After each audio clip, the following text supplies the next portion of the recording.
जय श्री कृष्ण। श्री कृष्ण कहते हैं, यह दुनिया सबसे बड़ी है लेकिन यह ज़िंदगी सबसे छोटी है। अक्सर लोगों का मन बहुत जल्दी भर जाता है, पर मन कोई बर्तन थोड़ी ही है। अपने मन के अंदर ऐसी आग जलाओ कि कभी न बुझने वाली हो। हम इस बात पर यकीन कर लेते हैं कि असफलता इस दुनिया का अंत है। ऐसा सोचना इस बात का संकेत है कि आप अभी सफलता और विफलता के सही मायने से अपरिचय हैं। विफलता केवल सफलता के विपरीत धारा है जिनको आपने नहीं कर सका।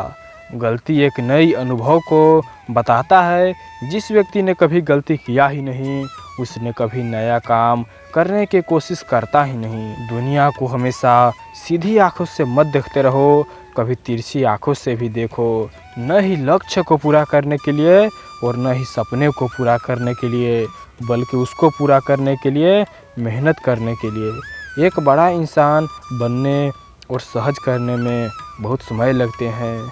यह बड़ा इंसान ऐसे ही नहीं बन जाता, उसे कई संघर्षों से गुजरना पड़ता है, क्योंकि कोई भी अवसर कभी पैदा नहीं होता, बल्कि कड़ी मेहनत ही उसे अवसर बनाता है।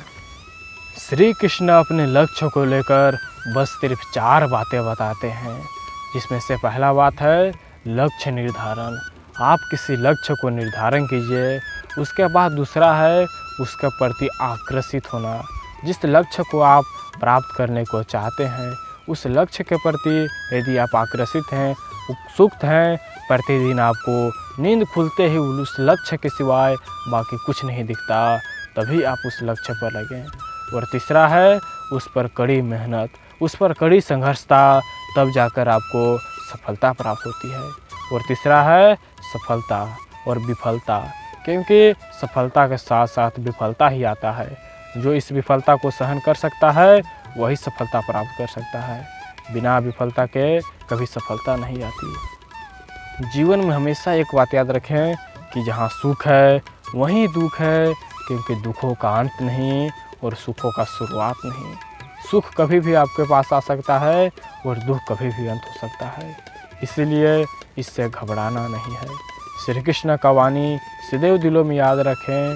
जिसके प्रति आप अच्छा करेंगे वो आपके साथ भी अच्छा करेगा, चाहे वो लोग हो, भगवान हो, इंसान हो या जानवर। कोई भी बस आपसे आपका ही प्रतिफल देता है।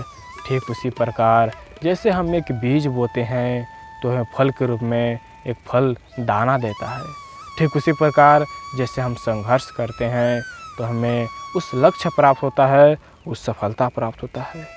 इसीलिए आप अपने लक्ष्य पर निरंतर लगे रहें। जो लोग आपके बुराई करते हैं, जो लोग आपके सफलताओं को देखकर जलते हैं, उनसे बस एक बात ही कह दीजिए कि अक्सर सफलताओं को देखकर हैरान है कुछ लोग, पर मेरे पैर के छल्ले नहीं देखे। जो लोग आपके सफलताओं को देखकर ये सोचते हैं कि इसे ऐसे ही मिल गया है, वो लोग कभी आपके असफलता को नहीं देखें। जीवन के इस मार्ग में यदि अकेला भी चलना पड़े तो चल लीजिए, पर कभी किसी का साथ मत लीजिए, क्योंकि ये कठिनाई तो चली जाएगी पर उनके बातों कभी नहीं जाएगी। वो हमेशा आपको ताना देते रहेंगे।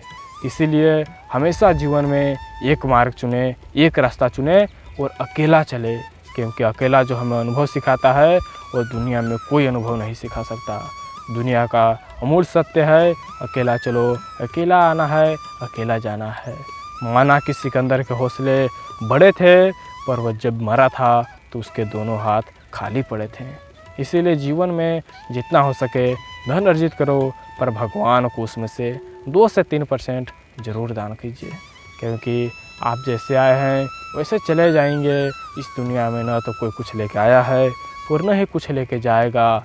बस ईश्वर के प्रति, व्यक्ति के प्रति भावुकता का भावना रखें, संप्रदाय का भावना रखें, तभी आप उनके लिए कुछ अनुदान भी देते रहें, क्योंकि बिना अनुदान के जीवन जीने का क्या फ़ायदा। वैसे तो पशु पक्षी भी अपना पेट पाल लेते हैं।